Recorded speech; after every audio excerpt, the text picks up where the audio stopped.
Okay, and you are what? I'm a citizen of the Federal Republic of Nigeria. So please, can you tell us the motive behind this rally? There is no motive other than the fact that we want a better future. When I was growing up, they told me that if you go to school, you get a job. When I was growing up, they told me that if you work hard, you were going to earn better life. And I started to build up. My father began to sacrifice so that I can have education. I'm 42. And by the time I'm 42 and I'm prepared for Nigeria, Nigeria no longer exists.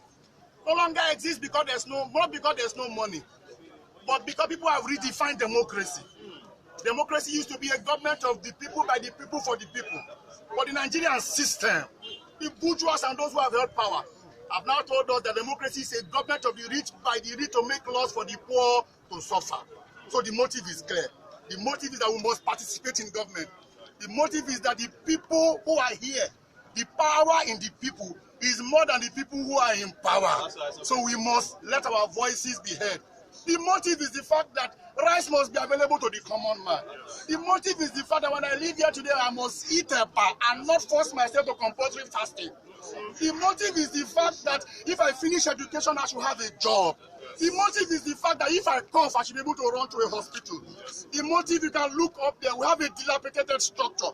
The motive is the fact that a national symbol like this should represent an excellent nation. The motive is the fact that those of us who work hard, there must be a system of reward. The motive is the fact that government must downsize and government must become smaller, and non-governmental organizations and private organizations must become bigger. The motive is the fact that we cannot have government living large at the expense of the generality of the people.